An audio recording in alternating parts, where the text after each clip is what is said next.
So I would say like at the age of 6, I really fell in love with radio. And that was because of a certain morning show. As far back as I can remember, Busta Brown was on the radio at the local station in Greensboro, North Carolina, 102 Jams. And I always remembered him, Amos Quick. At one point, one of the radio personalities, her name was Africa, and she's actually back in Greensboro now on 97.1 out there. And I just remember listening to them every morning at some point, especially as I got older. And so it's crazy because at that time, I would not even at 6, this was like when I was in high school, I would rush home because there were songs like DMX's How's Going Down with Faith Evans. I think Destiny's Child started to come out. And I would literally get a tape and put it in my boombox. And when I heard the song coming on, like the DJ would be introducing the song, bam, I'm pressing and recording it because I knew I want to listen to it again later. And that's really how I started getting into that and really getting into I guess in a way making my own mixtapes. Mm-hmm. And on top of that, just the love of music and burning CDs and moving forward. And so, fast forward a little bit, and I met Busta Brown and Amos Quick, who were to me huge celebrities in our area. I was in the 9th grade. Mm-hmm. I was on the step team, and we were doing a step show. It was like a spring step show, and I got to meet them in person, and their energy was just awesome. And I was so excited. I forced my then boyfriend at the time, because I used to carry around a camera, to take the picture. Mm-hmm. You got to take this picture before we go in there. Honestly, as a teenager, I didn't know where I wanted to go. I just knew I loved music and I loved performing. I took a lot of honors classes throughout the years, and I still didn't feel as challenged until I started doing a journalism class my senior year of high school. Okay. It was a newspaper writing class. We didn't do radio classes then. And that's what made me realize I wanted to go into journalism. I actually only applied to one school because I really didn't understand the college application process. Mm-hmm. My parents didn't go to college. And so I didn't have that guidance of knowing how to do that. So I just knew I needed to go to college. Once I got to college, North Carolina A&T State University, Aggie Pride. And a lot of Aggies are going to appreciate that. And then I decided to take a radio practicum class. And shout out to the late Dee Cherie. She became a mentor to me. She showed me the way of college radio. When I was finished that semester, I was hooked. I knew I wanted to work in radio as an on-air personality. Before I even finished the class, they all convinced me to try out for the station. My first ever shift in radio, period, was Wednesdays, midnight to 4 a.m. By the time I graduated A&T, I actually became middays, but we only did once a week shifts, once a week shows. So I was middays. It was called the Full Circle from 12 to 2. Would literally get up super early in the morning because I had classes, full-time schedule, and worked. And I would go and pre-record my show, and I'll be in there doing the same thing you have to do now, which is show prep. Announcing what's going on school campus, what's going on out there, talking about the artists, that sort of thing. The entire time I was there, I got to interview artists. I actually had a hand in creating making their promotions department more out there. So I was the promotions director, production director. I learned how to do production. I learned how to do a lot of shit. I was interested in learning all these things, and Dee Cherie was invested in me. And so she took the time to really show me how to do production work, how to do sweepers and liners, how to do commercials, and how to, this is the start of learning how to inflect my voice, how to speak on certain things, how to do this. And so I'm learning all this. And at the same time, I didn't know how the hell to apply for a job in radio when college was done. Because the one thing they don't teach you, or they didn't teach us at the time, is how hard it is to get your foot in the door. But when I was getting ready to graduate, I had to look for an internship, and I was trying to figure all this stuff out. And all of a sudden, like, I was working part-time at a place called Sheets, and people back east will probably know what it is. It's like similar to Wawa's.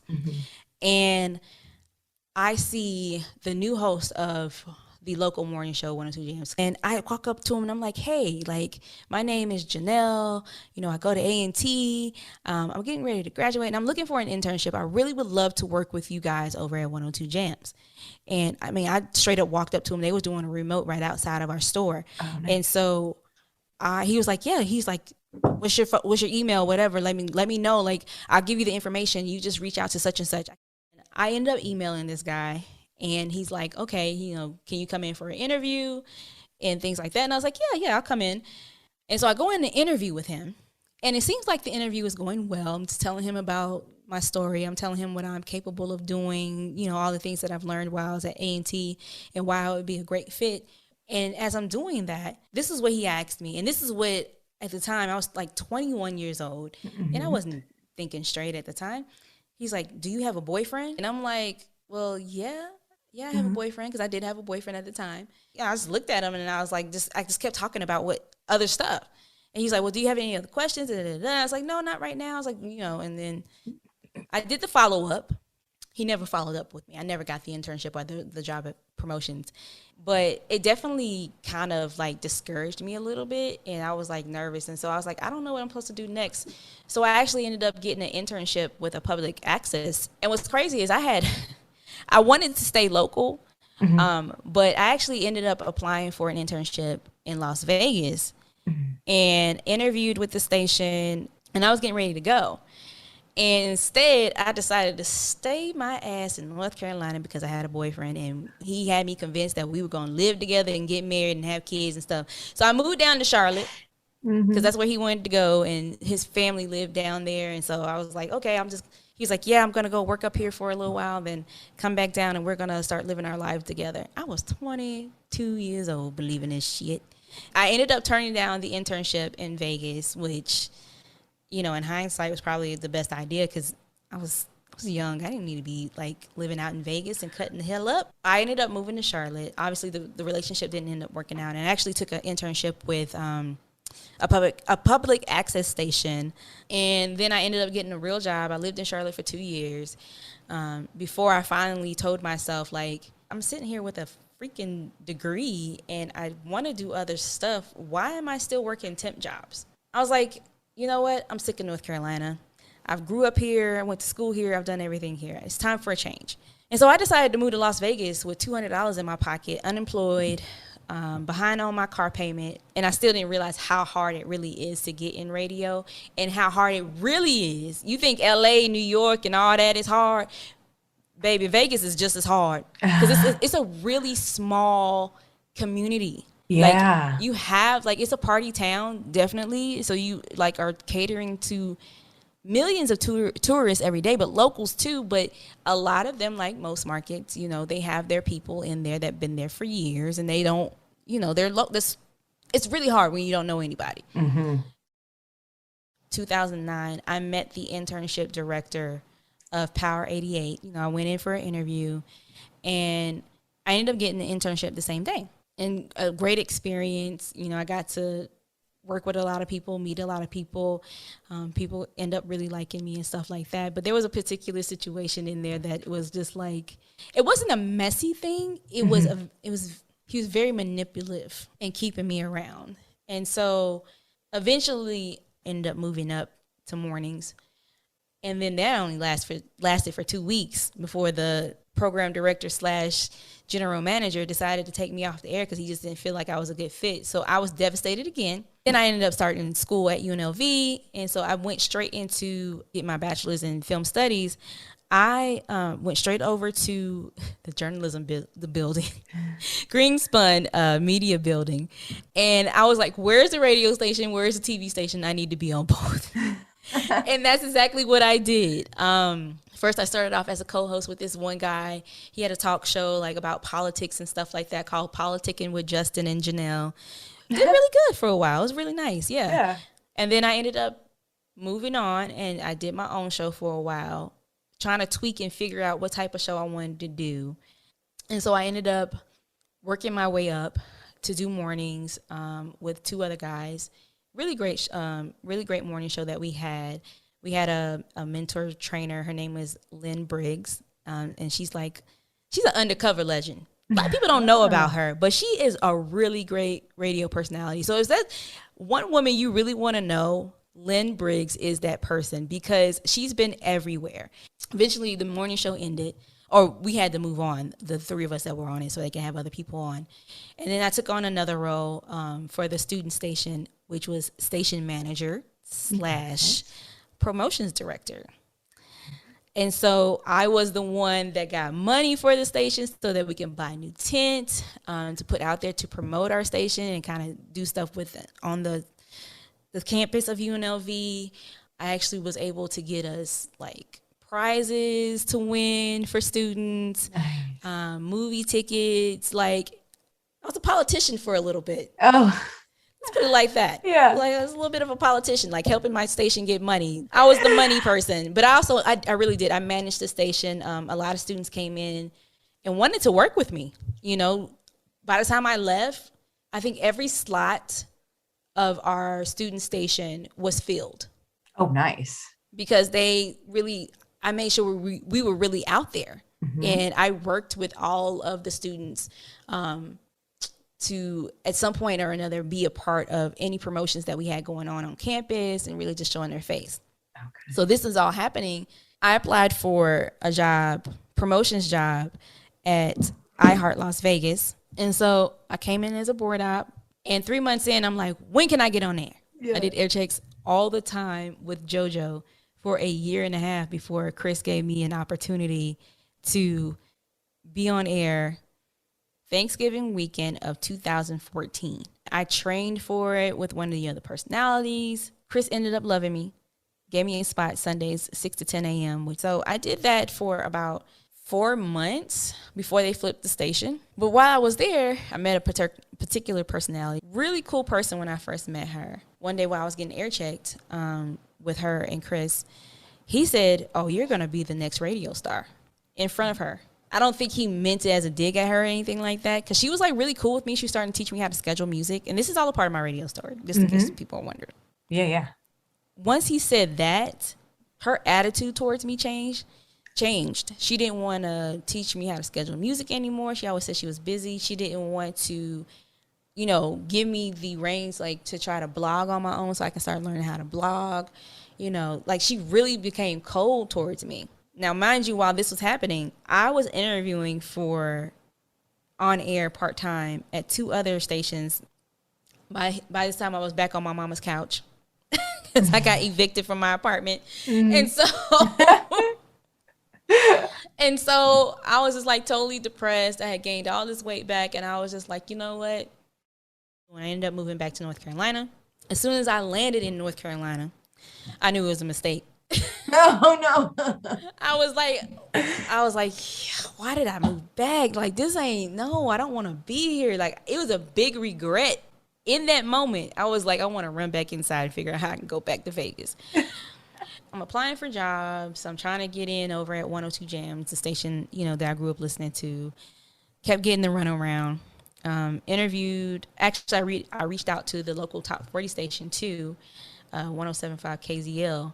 And I actually talked to the APD and the program director. Had a phone interview with them, and they were explaining to me the job because they had something available. And I was like, yeah, that's awesome. That's great. Like, going to be overnights, board op, work my way up. I was like, I'm totally fine with that. I've done it before. And I guess he could kind of tell that I was Black. And so he says to me, "You sure you don't want to work at one of the urban stations? Maybe you should try the urban station." Are you serious? Yep. I am dead serious. And my face just dropped because I was like, yeah, I've tried them also. Like, when he said that, I was like, oh my God. I was like, did he just discriminate against me? Like what's really going on? So I didn't get the job there. And while this is happening, a month after I moved back, JB hits me up and he was like, our hiring freeze finally let up. We want to hire you. And so I obviously I turned it down. Because I was like, my dad's not going to pay for me to move back to Vegas after I just got back here. Like, no, that's not about to happen. Found out later, my dad said he would have paid for me. Oh, no. But I was trying to help save him some money. So Sure. I ended up staying. So I couldn't get a job in radio for the first year and a half. So I took a job with a local television station, WXII, News 12. So I did that, was working that, but the love for radio was still there. So I would do like little stuff here and there. And I was blogging for like the Jasmine brand and for EGL.com, Everything Girls Love. And I was doing these different things. And once I figured out that I didn't want to live in Winston-Salem anymore, I applied for an online editor's job at Radio 1 Charlotte. Hired me. Moved. I was out. Long story short, very toxic environment. I was planning on quitting. But then I was like, I'm going to stay an extra year so I can like save up and, move or do whatever. I got laid off the day I made the decision to stay an extra year. And my lease was being up. My lease on my apartment was coming up. And I was like, I'm not moving back to no damn Winston-Salem. I'll be damned. Decided to move to Phoenix. And thankfully, people that I knew through social media, just connecting with them, they were able to connect me to the program director of KKFR Power 98.3, and she's retired from radio now. Nina Cruz connected me along with Crisco Kid. It took me a while to get an interview with him, but I did. And he hired me on the spot for part-time board op. And then I trained, and then they decided to put me on air. Mm-hmm. And then I also got a job with Gannett, USA Today Networks, as a digital producer. This all happened in the first month after I got to Phoenix. And that really brought me out of the funk that I was in. And I was doing good. I was like moving around. I was always busy. And then COVID hit. The Black Lives Matter movement started happening. Mm-hmm. And that was really big and really huge. And in the midst of that, there was a lot of drama happening behind the scenes. And so it was one particular girl that worked there, I don't know what was her problem with me. I tried to be nice. I was a new transplant in this area. So as the Black Lives Matter movement was happening, and I'm just going to say that they had other black people working in the building. Mm-hmm. But I was the only other black girl working in programming. And so the first part of the drama was a particular person that used to work for the station. He didn't want to learn anything. And he didn't want to touch the board and learn the board. Can't do that. That's not how you grow in radio. You got to learn everything. So they let him go. And so now he calling them out, calling them racist, telling them they this and that, and he needs to work there and whatever. He drags me into it. He's like, are you still at the station? This is on Twitter. Oh, uh-huh. And I'm like, yeah, I'm still at the station. I was like, I'm on furlough right now, but I have a podcast and I do this and whatever not. They twisted that. It made it seem like, it was a race thing of the reason why I was on furlough. So that was strike one. Yeah, you were just answering his question. You weren't trying to be. Yeah. And I didn't know that was what was going on. And they posted all this on like Facebook and things like that. So then I get a text from the program director like, hey, stop talking. Like, they're trying to use what you're saying against you. And I'm like, what are you talking about? I was like, I didn't say anything. Found out later what they were doing. So I had to do a video about it. Like, yo, don't do that. Don't do that. Don't use me like that. So there was that. And then back to the girl. Because all this was going on, somebody brought up old tweets that she put out when she was like a teenager.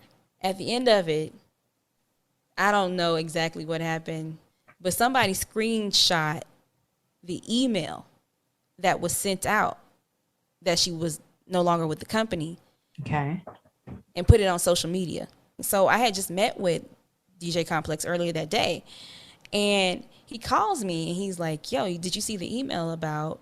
And I was like, yeah, I saw it. Like, I don't know what's going on. Like, what is it about? He was like, well, apparently somebody screenshot the email and sent it out on social media. And I was like, well, what does that have to do with me? He's like, well, she thinks that you did it. Yeah. And I was like, and I said to him, I was like, what do I have to gain from me doing that if that's on my account, when I know that if it comes around that I did it, I'm going to get fired. Mm-hmm. Yeah. So that situation ended. Obviously COVID is still going on, but I'm still doing stuff here and there. But then that's when I really was like, you know what? I don't know how much longer this is going to go. And I no longer wanted to live in Phoenix. I was ready to move on. So I started getting back on the job hunt again. I applied for hundreds of stations. Then this job opportunity of being afternoon personality / APD, which I'm still learning and still growing into, came along in Albuquerque. I applied for it, reached out to the program director, Carlos Duran. We had a really good interview and all that stuff like that. Was one of the finalists, but I didn't end up getting it. They ended up going with somebody else. Yeah, I was spiraling. It was bad. Like my anxiety had gotten so bad that it put me in the hospital. Oh, wow. Yeah. And so actually, they hired somebody else, but then it didn't end up going through. So when I saw the job was reposted, I actually posted it. I actually reached back out to Carlos and I told him I was still interested. And then I want to say like 2.5 weeks later, he updated me. And then a little bit after that, I got offered the job. In the moment, I was super excited and stoked. Like it just felt like everything that I had been going through my entire story. It was like coming full circle for me. And this was like 2 weeks before my 36th birthday. Because honestly, I was about to be homeless and probably had to either move back to North Carolina or try to move with my mom and her boyfriend back to Vegas. And so it came right on time. And that's why I say you got to really be in tune with God. And I think a lot of that time I wasn't, but he was watching out for me the whole entire time. Yeah, I moved to Albuquerque at the end of August 2021. And it's definitely been a process. Not so much of not adjusting to being on air, but adjusting to being in a new environment with no family nearby. Like you kind of have to be, I got to learn from scratch. I got to learn people from scratch. There's different expectations for me now as a full-time personality versus when I was just part-time. And those are the things that I'm having to learn and understand and get. And it's been a little hectic. I've had my moments, and in the midst of it. When you came to me last year and was like, hey, I have this idea for this thing called, it wasn't called Breaking the Ceiling yet, but I have this idea. That was fun to do last year. And I guess tell it for the people that don't know how you came up with the idea that you wanted to do this sort of thing. So I came up with the initial idea. I think we were thinking of other names, but Breaking the Ceiling came in and it was just a natural feeling because I wasn't seeing enough people that looked like me tell the true stories of how they got into radio and the obstacles that they have faced. And it really stemmed from a place of I know I'm not the only one that's going through this shit. Like literally getting rejected from multiple stations that I know that I'm good at. And just like a place of depression, really, really deep place of depression. And so, we always, and this is, there is, back up a little bit. I forgot. It's a certain, I think it's Radio Inc. But then there's also an African American radio trade. Can't think of the name right now, but they highlight a lot of African American talent a lot, but you don't see it enough on the main ones like Ramp, All Access. They have an urban side, but it's not like on the main part. And I was just tired of seeing that. And so I'm like, we got some talented people out here. Like I know literal legends in radio that I have talked to and have encouraged me over the years. And yet they get a little small piece of shine, versus our counterparts.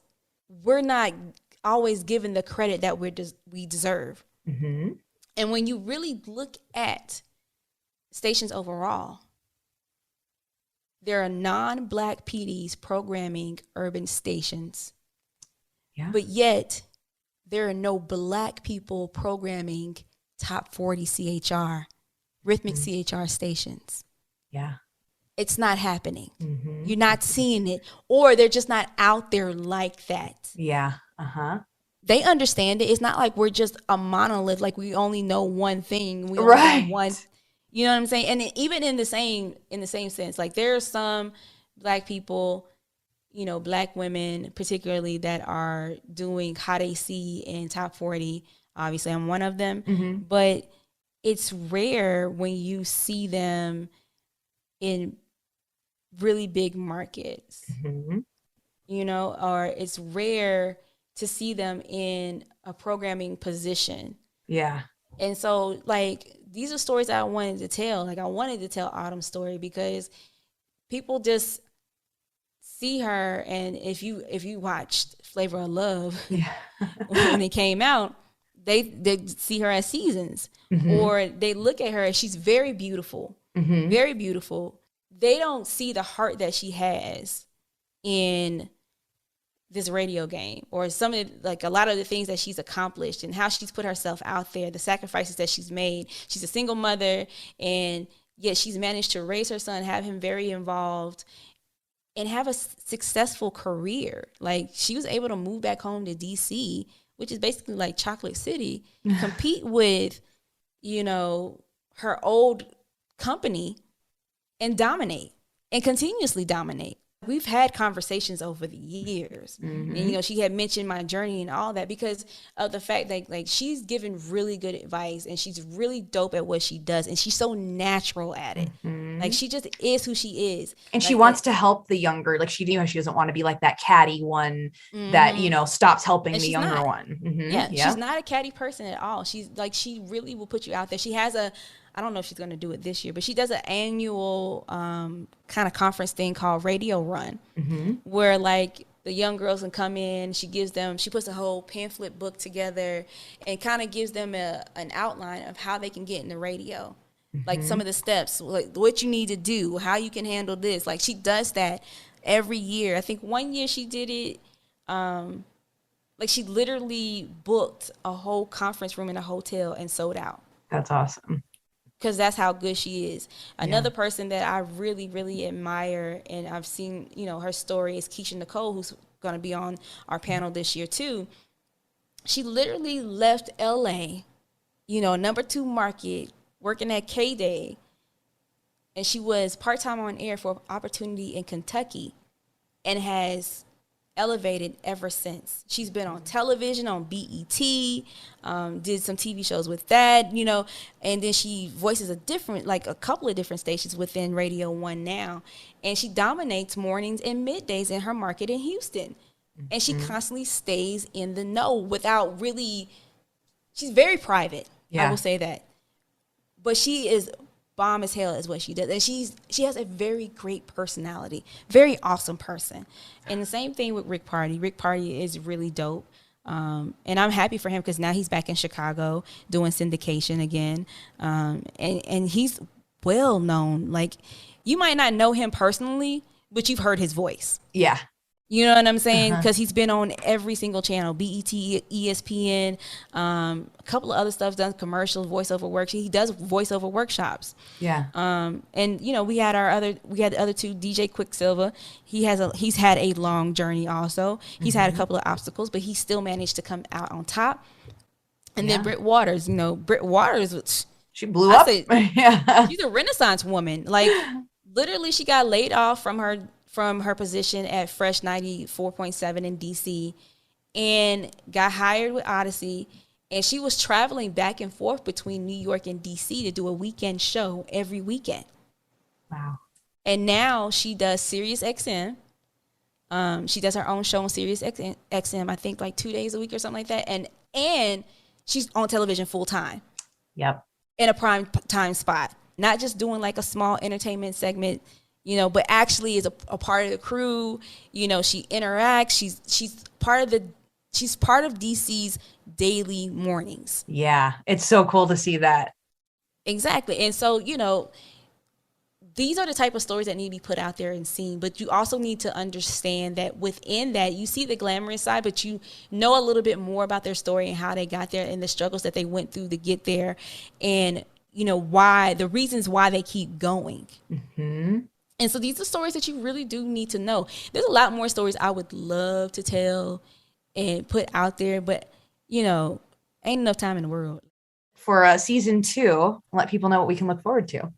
Well, this year, somehow, Marie talked me into doing panels, mini panels for Breaking the Ceiling instead of the traditional one-on-one. And so when I thought about it, I was like, that is a really dope idea. I am working on a digital creators panel. Got some really dope people that have worked with Urban One, and now they're doing really dope things outside of Radio One, or they've moved up. And then I got a Rising Legends one. I talked about 2 of the people that are going to be on there, but I have a third person that I think a lot of people will love because she has one hell of a story to tell. So I'm going to leave that at that. And I have one more, maybe 2, still working on it, but definitely one with program directors. We're talking to a program director that is also a radio consultant. And I think that the younger generation that is like trying to even be part-time, or they're trying to do their own thing, they need to really hear what he has to say, because these are the things that program directors are looking for. These are the things that they go through to fight for their talent sometimes. And they deal with the politics and the BS too, just like us talent does, So I think that these will be very informative. And I think that they're going to be I think this year will be really, really good. I'm excited.